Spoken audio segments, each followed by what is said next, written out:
malaki. 2 years, may 2 years na rin po. Para siyang Kaya, namamaga, para nakalutang. masakit na siya. Pagka kumakain ako, kahit kanin lang, yung solid lang po. Sakit May na. times na sumasakit, pasulpot-sulpot. Tapos, Yan nga kaya. Hindi rin Pantay. po siya. Wala na ba kayo ng bagang? Nagpabunot na ba kayo ng bagang? meron ako, nagpabunod ako. Tingnan nga. Okay. Ay, may impacted tooth kayo. Impacted tooth ang tama ang tawag dun eh. Yung hindi pantay yung yung height ng molar mo. Kaya ganito po yung Possible, nagka-x-ray ka na ng jaw? Hindi po. Hindi pa. Meron kasi ron yung pinaka-last molar mo, mas mababa yung niya. Ganunin mo. Yung pinakadulo, mas mababa. Ayun mas nakabaon ng pagganon. Makikita yan sa x-ray, titingnan natin kung nagkakaroon siya ng para pag tinutulak niya pa yung isang molar. Diba ang ngipin dapat pag ganyan-ganyan. Pag ganyan. Yung pinakadulong molar mo, medyo mas mababa para nakaganon. Based dun sa Ngayon, pag kumakain ka, sumasakit siya. Hanggang saan yung sakit? Paano siya? Naglalak yung niya. Naglalak ka? Sumasakit ba yung dito mo? Sumasakit yung pag ganito mo? Opo, sumasakit. Okay, hindi sakit ng ngipin yan. Kasi ang sakit ng ngipin, Sumasakit. grabe. Tapos dito, pipintigin dito. Pero pagka sumasakit yung dito mo, EMJD yan. Yan, pati po dito. Yan, pati sa tenga. Okay. May mga factor din kasi nasasakit yung dito nyo. Pag meron kayong impacted tooth, what is impacted tooth? Yun nga yung parang tubo niya, yung pag yung habang lumalaki, tinutulak niya yung kabilang ngipin. Yun ang dapat yan mapa-x-ray nyo. Tingnan kayo kabila. Yung kabila. Nga. Halika siya. Ayun yung sige nga.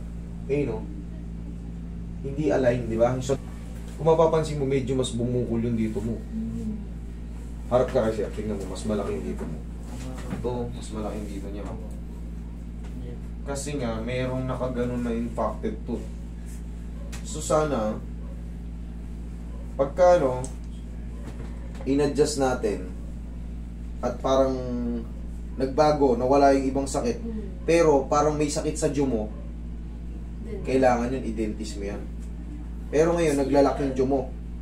Naglalak siya. Subukan natin. Dati ito lang po. Tapos minsan, pati ito, parang sumaano na rin. Wala, yan. Kasi once na mag-alanganin na yung posisyon yan, pag umusok ng ganyan yan, siyempre sumasakit to. Magbabago kasi, may mga muscle din yan dyan, may mga ligaments din yan dyan. So parang mabibinat siya. Pag kumakain tayo na nakatagilid yung jaw natin, kumakain tayong ganyan. Siyempre, yung ibang mga nakalihis nga, mahahatak din yung kabila. Pag kumakain tayo. Okay, sige po kayo dito. Pumunta dito, may x-ray. Di ba, dapat pag ganun yung tubo ng ngipin? Talagang pag talagang kasi tinutulak niya yung ngipin niya, yan, sumasakit yung niya. Sige.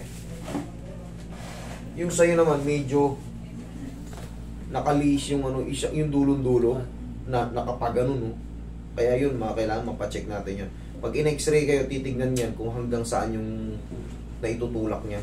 Kasi kailangan yan, siyempre, pantay-pantay yung tubo. Pag ganun-ganun.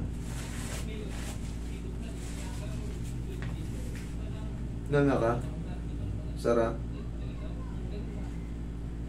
Isa pa? Sara? Okay. Ngang malaki? Sara?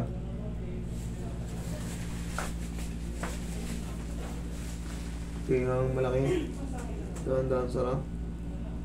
Tanggalin mo muna ito, baka malaglag, sayang. May sukat na tayo. Okay, ngang malaki? Dahan-dahan, Sara?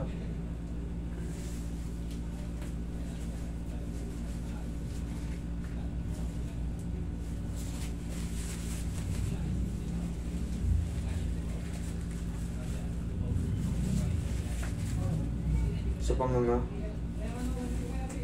Dahan-dahan, Sara?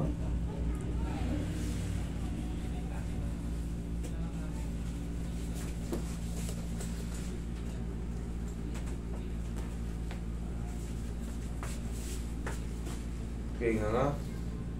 Hinga nga mo pag ganito. Gumanong ko. Yan. Sara. Okay. Sa parang nga pag gano'n. Sara. Okay. Nga straight. Sara. Nga straight. Dahan-dahan sara. Okay. Last. Nga. Sara.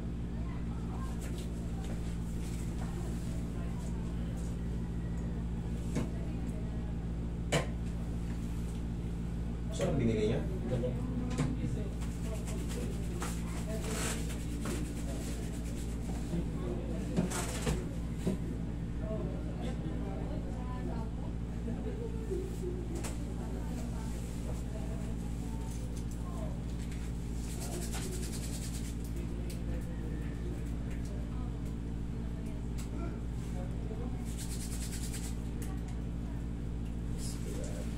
Ngayon ang gagawin mo ma'am, para ito mahabol niya kasi medyo may naapektuhan na rin yung cheek niya eh.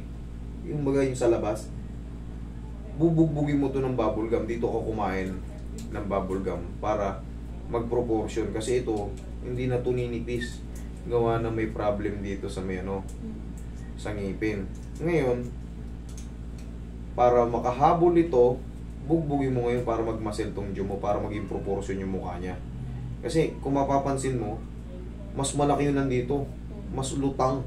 Pati yung cheekbone, yung dito niya sa pisngi niya, medyo lutang. Ngayon, eto, diskarte dyan. Mumuyaan mo to ng mumuyaan para magmasel to, magpantay yung mukha niya. Okay? Yung pain, nga, Sara, masakit? Wala? Wala? Okay. Ngayon, bugbugin mo lang to ng bubble gum.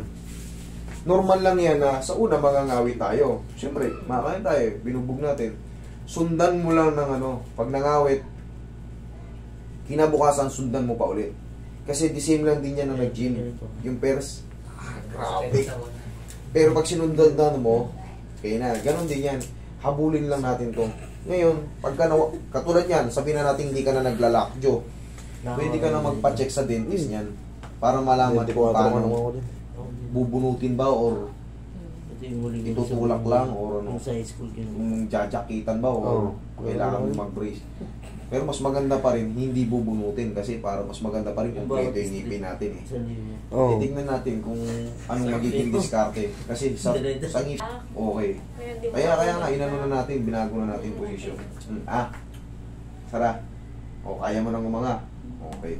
Tapos dito, yan yung muyang ganun lang para may tinatagong pero medyo may diin. Ganun, ha? Okay?